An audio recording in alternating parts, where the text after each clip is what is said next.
क्या आपको पता है प्रभु यीशु का मृत्यु क्यों और कैसे हुआ था और उनके क्रूस के ऊपर INRI क्यों लिखा रहता है और इसका मतलब क्या है?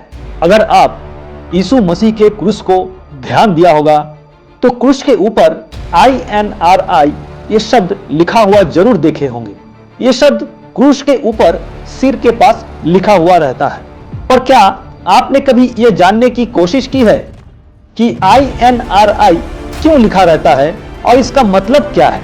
आज के इस वीडियो में आप जान सकेंगे कि क्यों INRI लिखा हुआ रहता है और इसका मतलब क्या है और यह प्रभु यीशु के क्रूस पर ही क्यों लिखा रहता है।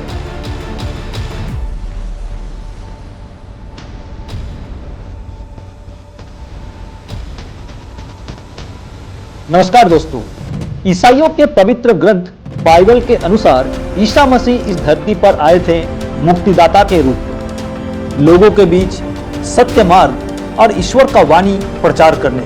इस कारण से शुरुआत से ही सद्दुकी, फरीसी और महायाजकों का दल उनके इस कार्य का विरोध किया करते थे और इसलिए वे लोग हमेशा यीशु को फंसाने की कोशिश करते थे। जब यीशु किसी के पापों को क्षमा करता था या किसी को चंगाई प्रदान करता था तब वे लोग इसका विरोध करते थे।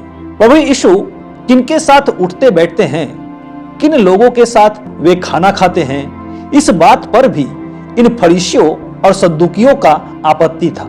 यीशु हमेशा गरीब, दुखी और पापियों के साथ रहते थे क्योंकि वे कहते थे जो स्वस्थ है उन्हें इलाज की जरूरत नहीं, बल्कि इलाज का जरूरत तो उन्हें है जो बीमार है। मैं धार्मिक लोगों के बीच में नहीं बल्कि पापियों के बीच पश्चाताप का आह्वान करने आया हूं। लेकिन सद्दुकियों, फरीसियों और महायाजकों का दल यीशु के इन कार्यों से संतुष्ट नहीं थे क्योंकि लोग अब सद्दुकियों और फरीसियों के अधीन नहीं रहना चाह रहे थे। वे लोग अब यीशु के बातों को मानने लगे और यही कारण था कि ये सद्दुकी, फरीसी और महायाजकों का दल यीशु को फंसाना चाहते थे ताकि उन्हें किसी तरह कठघरे में खड़ा किया जा सके और दंडित किया जाए।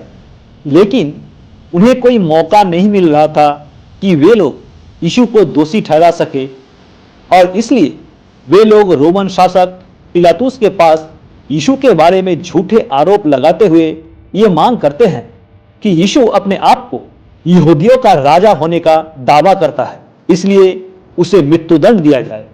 दोस्तों, जब हम बाइबल में यूहन्ना लिखित सुसमाचार के 18 अध्याय में 33 से 37 पद तक पढ़ते हैं तो पाते हैं कि तब पिलातुस राज्यपाल के महल में वापस चला गया और यीशु को बुलाकर उससे पूछा, क्या तू यहूदियों का राजा है? यीशु ने उत्तर दिया, यह बात क्या तू अपने आप कह रहा है या मेरे बारे में ये औरों ने तुझसे कही है?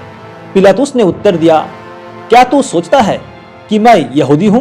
तेरे लोगों और महायाजकों ने तुझे मेरे हवाले किया है। तूने क्या किया है? यीशु ने उत्तर दिया, मेरा राज्य इस जगत का नहीं है। यदि मेरा राज्य इस जगत का होता तो मेरी प्रजा मुझे यहूदियों को सौंपे जाने से बचाने के लिए युद्ध करती, किंतु वास्तव में मेरा राज्य यहाँ का नहीं है। इस पर पिलातुस ने उससे कहा, तो तू राजा है?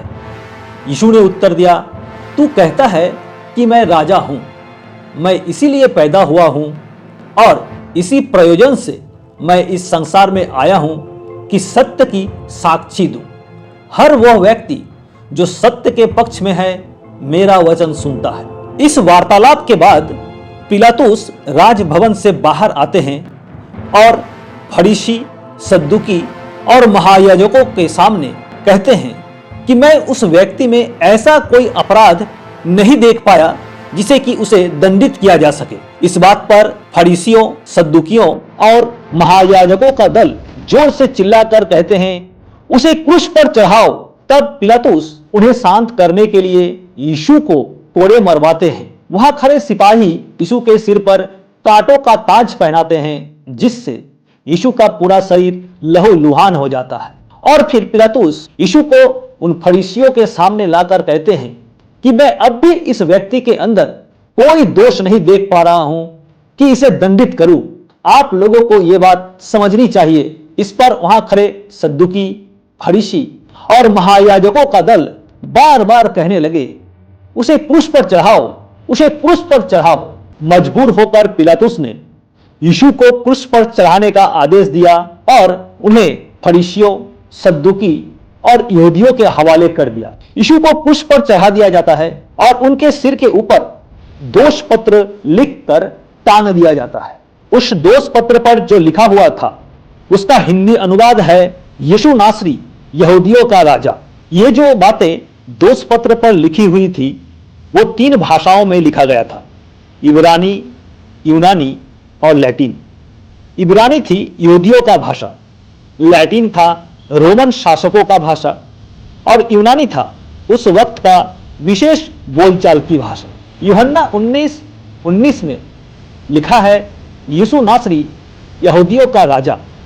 ये वाक्य अगर लैटिन में बोला जाए तो इस प्रकार होगा, यूसुस नाजारेनोस रेक्स योदायरोम। अगर इसे इंग्लिश में ट्रांसलेट करें तो इस प्रकार होगा, Jesus of नाजरत, king of juice. और इस लैटिन भाषा का पहला अक्षरों को लिया जाए तो ये इस प्रकार होगा, यूसुस का आई, नाजरेनुस का एन, रेक्स का आर और योदायरोम का आई, अर्थात INRI। और यह संक्षिप्त रूप ही हम यीशु मसीह के क्रूस के ऊपर देखते हैं। दोस्तों, तत्कालीन रोमन शासन व्यवस्था का नियम था कि कोई भी व्यक्ति अगर राजद्रोह करता था तो उसका सर्वोच्च सजा था मृत्यु दंड, और मृत्यु दंड दिया जाता था अपराधी को जिंदा क्रूस पर टांग कर। रोमन शासन के नियम के अनुसार जब किसी को क्रूस पर चढ़ाया जाता था तो उस अपराधी ने क्या अपराध किया यह एक पट्टी पर लिखकर क्रूस के ऊपर टांग दिया जाता था, ताकि उस रास्ते से गुजरने वाले लोग ये देख सके कि जिस व्यक्ति को क्रूस पर टांगा गया उसका अपराध क्या है, ताकि वे भी किसी तरह का अपराध करने से बचे रहे। यीशु के खिलाफ झूठे आरोप लगाया गया था कि उसने अपने आप को यहूदियों का राजा कहता था, इसलिए उसके क्रूस के ऊपर यीशु नासरी, यहूदियों का राजा लिख दिया गया था। हम अगर बाइबल के यूहन्ना का 19 अध्याय में 19 से 22 पद पढ़ते हैं तो पाते हैं, पिलातुस ने दोष पत्र क्रूस पर लगा दिया। इसमें लिखा था, यीशु नासरी, यहूदियों का राजा। बहुत से यहूदियों ने उस दोष पत्र को पढ़ा, क्योंकि जहां यीशु को क्रूस पर चढ़ाया गया था वो स्थान नगर के पास ही था और वो ऐलान इब्रानी, यूनानी और लातीनी में लिखा गया था। तब प्रमुख यहूदी नेता पिलातुस से कहने लगे, यहूदियों का राजा मत कहो, बल्कि कहो, उसने कहा था कि मैं यहूदियों का राजा हूं। पिलातुस ने उत्तर दिया, मैंने जो लिख दिया सो लिख दिया। दोस्तों, यीशु ने पहले ही पिलातुस से कहा था कि वो राजा है, पर इस पृथ्वी के किसी देश या राज्य का राजा नहीं। जिस राज्य का बात यीशु प्रचार करने आए थे उस ईश्वरीय राज्य या स्वर्ग राज्य का राजा है वो, और इस पृथ्वी के लोग तभी उस स्वर्ग राज्य का अधिकारी बन सकता है जब वे प्रभु यीशु को इस जीवन में विश्वास करते हैं, क्योंकि यीशु कहते हैं, मैं ही पुनरुत्थान हूं और मैं ही जीवन हूं।